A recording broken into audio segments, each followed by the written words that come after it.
आप लोगों का जो सिलेबस और पैटर्न है 2023-24 के लिए कक्षा 10 यूपी बोर्ड का, जो कि एनसीईआरटी द्वारा चेंज किया गया है। जो हमारे उत्तर प्रदेश सरकार है वो एनसीईआरटी को लागू करती है।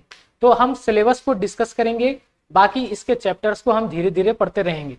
तो चलिए आज की इस वीडियो में आपके सिलेबस पर कुछ चर्चा कर लेते हैं।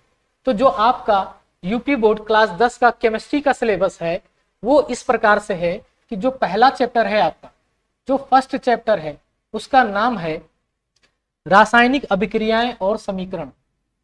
रासायनिक अभिक्रियाएं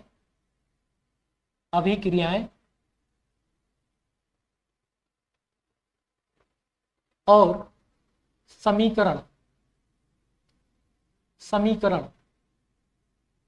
रासायनिक अभिक्रियाएं और समीकरण, इंग्लिश में इसी का नाम है केमिकल रिएक्शंस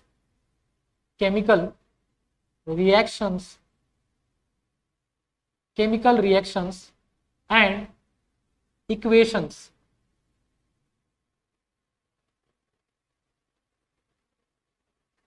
ये पहला चैप्टर है आपका। इसके बाद जो हमारा दूसरा चैप्टर है उस चैप्टर का नाम है सेकेंड चैप्टर अम्ल, क्षार और लवण।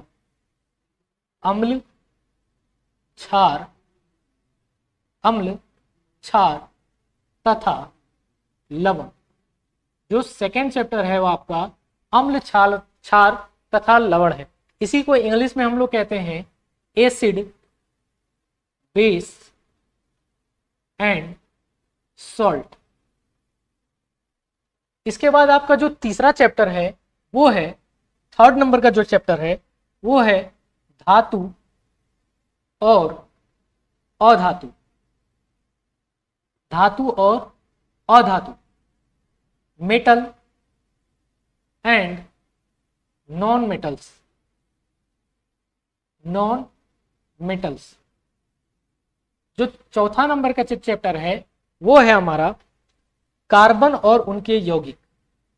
कार्बन और उनके यौगिक। कार्बन और उनके यौगिक।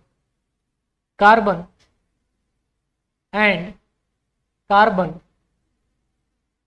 And it's compounds. और जो लास्ट चैप्टर है पांचवा नंबर का जो चैप्टर है वो है तत्वों का आवर्ती वर्गीकरण। क्लासिफिकेशन ऑफ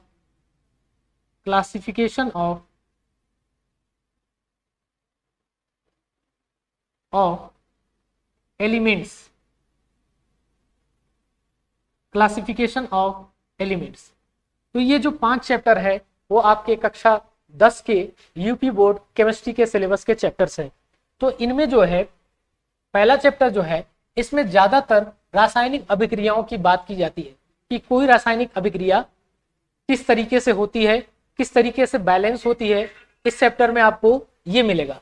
जो दूसरा चैप्टर है आपका जिसका नाम है अम्ल, क्षार तथा लवण, इसमें आपको अम्ल की बात, क्षार की बात और लवण की बात होगी। इसके बाद जो थर्ड नंबर जो चैप्टर है जिसमें आपको धातु और अधातु पढ़ना है, इसमें हम मेटल और नॉन मेटल की जो जानकारी होगी उसको हम लोग इकट्ठा करेंगे। इसके बाद जो फोर्थ नंबर का चैप्टर है ये आपका ऑर्गेनिक केमिस्ट्री का पार्ट है। जो चौथा नंबर का चैप्टर है वो आपके ऑर्गेनिक केमिस्ट्री का भाग है। ऑर्गेनिक केमिस्ट्री में कार्बन, हाइड्रोजन और इनके व्युत्पन्नों का अध्ययन किया जाता है। ठीक है, तो ये जो चैप्टर्स हैं। और जो सबसे लास्ट में जो चैप्टर है आपका 5 नंबर का तत्वों का आवर्ती वर्गीकरण, ये जो है आपके इस साल के सिलेबस में अवेलेबल नहीं है। तो ये टोटल आपको कुछ चैप्टर्स ये पढ़ने हैं। पहला रासायनिक अभिक्रियाएं और समीकरण, दूसरा अम्ल, क्षार तथा लवण, तीसरा धातु और अधातु, चौथा कार्बन और उनके यौगिक। इन सभी चैप्टर्स का हम लोग अध्ययन एक विस्तृत अध्ययन करेंगे। हम लोग धीरे धीरे इन चैप्टर को पढ़ते रहेंगे। तब तक के लिए आप लोग इस चैनल को सब्सक्राइब कर लीजिए और साथ ही साथ बेल आइकन को भी दबा लीजिए ताकि जो नोटिफिकेशन आपको लगातार मिलती रहे। जय हिंद।